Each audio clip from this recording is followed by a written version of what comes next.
તો આ વિડીયો જેટલો ને જેટલો શેર થાય એટલો જે કોઈ જોતા હોય તેઓ પોતાને ઇન્સ્ટાગ્રામ, યુટ્યુબ, ફેસબુક અને સ્ટેટસમાં મૂકો, જેથી કરીને બીજા કોઈ વ્યક્તિને આવી તકલીફ હોય તો આ ભાઈનો સંપર્ક કરીને પૂછી પણ શકે છે કે ભાઈ નાના હકીકત સાચી છે કે ખોટી. અને દવા, ઇન્જેક્શન, ઓપરેશન આ વસ્તુ મટી શકે. ઓપરેશનની જરૂર પડતી નથી, વગર દવા ફેર પડી ગઈ. બરોબર ને પ્રભુ? અને આ તકલીફ એવી છે કે આ દવાથી મટે જ નહીં. તમે પીવો ને ત્યાં સુધી સારું રહે. જેવી તમે દવા બંધ કરો એટલે પાછો દુખાવો ચાલુ. દવા પીવીને થાકી જાય. દવા કેટલી પીવી? દવા પી તમે ઇન્જેક્શનમાં તમારે થોડીક રાહત થાય, પછી તો દુખાવો ચાલુ થઈ જ જવાનો. તો કઈ રિઝલ્ટ આવ્યું નહીં.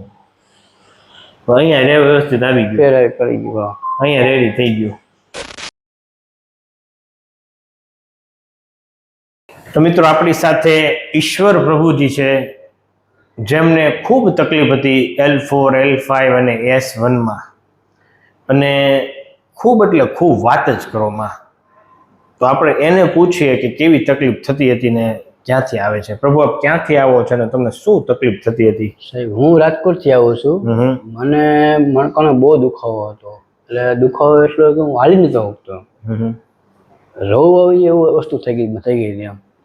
પછી મારી ભત્રીજીએ મને કીધું કે અહીંયા તમે જે આવો ભાવનગરમાં, એનું કામ કોઈ સારું છે. એટલે હું અહીંયા આવ્યો. મેં લગભગ 6 થી 7 ડૉક્ટર બદલાવ્યા હોય છે રાજકોટમાં. બધાએ મને એમ કીધું તમે ઓપરેશન કરવું પડશે. એટલે મેં કીધું આપણે ઓપરેશન કરવું નથી, કે તમે અહીંયા જઈ આવો, ફેર પડી જશે. એટલે હું અહીંયા આવ્યો ને અત્યારે મને બહુ સારું છે. તકલીફમાં શું થતું તમને? આમ તકલીફમાં આખું મણકો બહુ દુખતું હતું. અહીંથી પગથી તો ત્યાં દુખતું આવતું એ ટાઈમે મને. બેસવામાં, ઊભા રહેવામાં? બેસવામાં બહુ બેસી નથી શકતો, ઊભું ન રહે, ખાલી ચડતી કે એવું કઈ થતું? સુઈ ન હગું, કાંઈ ન થાય એવી જરૂર પડતી મને. કઈ થતું જ નહીં? કઈ થતું. કેટલા વર્ષથી આ તકલીફ હતી? મને આ લગભગ 6 મહિના તકલીફ હતી મને. 6 મહિનાથી? પેલા ઓછું દુખતું, વધતું ગયું. એક પગનું નસ, પગ મારે એક હું તો મને નસ ખેંચાઈ ગઈ હતી, એ બધું દુખાવામાં ચાલુ થઈ ગયો. પછીનું દુખે જ રાખે, ધીમે દુખા કરે. મારો ધંધો ડ્રાઇવિંગ કરતા વધારે દુખાવા માંડતો એવું હતું. તો અત્યારે ડ્રાઇવિંગ કરો તો દુખે હવે? ના, અત્યારે ડ્રાઇવિંગ કરતું. સેજઈને દુખતું? બેલ પહેરીને ગાડી હલાવું છું અને દુખતું નથી હવે? પહેલા બેલ પહેરતા તોય બહુ દુખતું. ઓપરેશન ફરજિયાત? ઓપરેશન મને કીધું કે ફરજિયાત કરવાનું થશે તમારે એમ. તો વગર ઓપરેશન? રાજકોટમાં પંચનાથ હોસ્પિટલ છે, એમાં મને કીધું કે ઓપરેશન કરવું પડશે એમ. એ કે તમે આ બધું કાગળે કરી આવો કે ઓપરેશન કરી નાખે. કાંઈ વાંધો નહીં, મેં કીધું હું ઘરે પૂછી લઉં, મેં કીધું. એટલે પછી મેં ભત્રીજી વાત કરી, એ કાકા તમે કે અહીંયા જે આવો, આનું કામ કંઈ બહુ સારું છે, કે તમે મળી આવો એમ. મને બીજી ટ્રીટમેન્ટ ફેર પડી ગયો, મને 25% જેવો આસપાસ એમ. 6-7 વાર આવ્યા, અત્યારે રેડી? 90-95? હું અત્યારે આવ્યો 5 વર્ષથી મારે. 5 વાર છે, હવે રેડી થઈ ગયું? 90% ફેર પડી ગયું સાહેબ. સરસ. તો મિત્રો, આ પ્રભુજીનો આપણે MRI, એક્સરે જોઈશું. L4 અને L5માં જે આપ જોઈ શકો છો, આ જે ગાદી છે એ ગાદી ખૂબ દબાઈ છે. જે આ ગાદી છે, આ ગાદી ખૂબ દબાઈ છે, આપ જોઈ શકો છો. અહીં પણ આપ જો, એને હિસાબે જે સ્પાઇનલ કોડ હોય એ કમ્પ્રેસ થાય. જે અહીં એની હિસાબે સાયટિક નવ કમ્પ્રેસ થાય, અને પગમાં ખાલી ચડે, ઝંઝાયટી આવે, ઊભા રહેવામાં તકલીફ પડે, બેસવામાં તકલીફ પડે. જે આ સ્પાઇનલ કોડ અહીંયા બ્રેક થઈ ગઈ, જે આપ જોઈ શકો છો. જો આ આખી સ્પાઇનલ કોડ છે, અહીંથી લઈને જો અહીંયા બ્રેક થાય. રિપોર્ટમાં 8 mm ગાદી થઈ ગઈ હતી, અત્યારે હાવ ઓકે થઈ ગયું છે આ ભાઈને. પ્રભુજી જ્યારે આવ્યા ત્યારે માંડ ચાલી શકતા. બહુ સોરી. અને એમ કહેવાય ને કે આમ કોકના સહારે ચાલવું પડે એવી પરિસ્થિતિ હતી, અને ઓપરેશન ફરજિયાત હતું. પણ આપણે અહીં ટ્રીટમેન્ટ કર્યા પછી 5 વારમાં સાવ ઓકે થઈ ગયું. તો આવી જ પરિસ્થિતિમાં ઘણાને 6 વારમાં પણ મટે, ઘણાને 10 વારમાં પણ મટે. એ આપણી તાસીર ઉપર આધાર છે. ઘણા દર્દીને એમ થાય કે સાહેબ મને 1 વારમાં મટી જાય, પણ એની તાસીર ઉપર આ પ્રભુજી કહે એમ એની સિવિયરિટી, એને કેટલું તકલીફ છે એ ઉપર આધાર રાખે.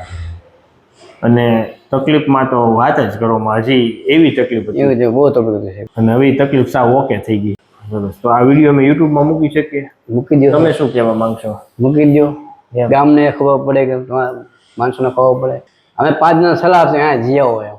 હા હા ને અમે આપીએ છીએ ગમે એને તમારો કાર્ડ લઈ જઈએ છીએ, કાર્ડ દઈએ છીએ કે મારે જી આવો.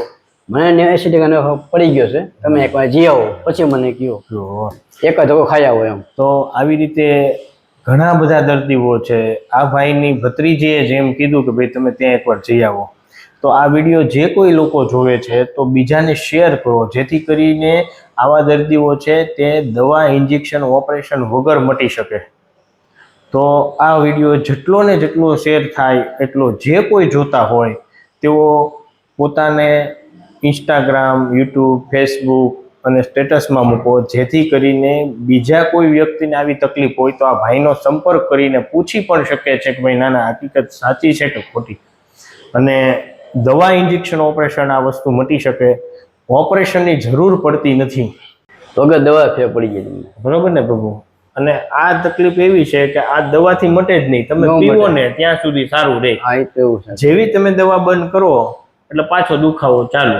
ને દવા પી થાકી જાય, દવા કેટલી પીવી, દવા પી તમે ઇન્જેક્શનમાં તમારે થોડીક રાહત થાય, રાહત પછી થાય. તો દુખાવો ચાલુ થઈ જ જવાનો છે. થઈ જ જવાનું. અને દવાથી શું થાય, બીજી આડઅસર પણ થાય. ઘણી આદત થાય છે. બરોબર. અને શરીરમાં સોજા પણ ચડી જાય, બીજા ઓર્ગન્સ ને નુકસાન અત્યારે કરે. મેં કેટલા 6 થી 7 હજાર ખર્ચો કર્યો હશે તો તોય કઈ રિઝલ્ટ એવું આવ્યું નહીં. તો અહીંયા રે વ્યવસ્થિત આવી ગયું, ફેર કરી ગયું. અહીંયા રેડી થઈ ગયું. સરસ. તો હવે આપણે આજની ટ્રીટમેન્ટ કરીએ શરૂ. કઈ વાંધો કરો. હા. ઊંડો શ્વાસ લો, છોડો. ઊંડો શ્વાસ છોડો.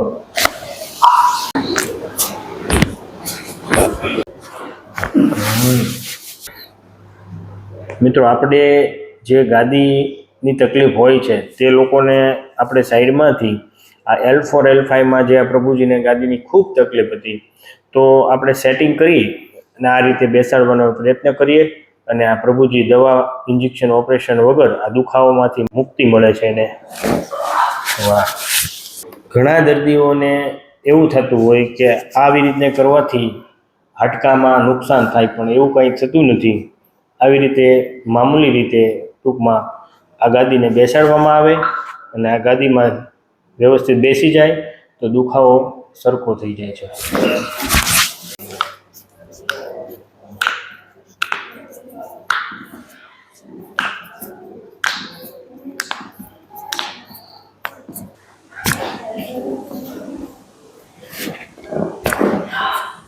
ઘણા દર્દીઓની તકલીફ એવી હોય છે કે ઘણા દર્દીઓ એ રીતે પૂછતા હોય કે આ કરવાથી કંઈ થઈ જાય, આ કરવાથી કંઈ થતું નથી.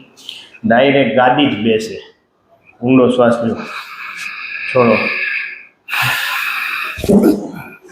કમરમાં આવ્યો ને પ્રભુ કટાકો? આવ્યો 100% આવ્યો.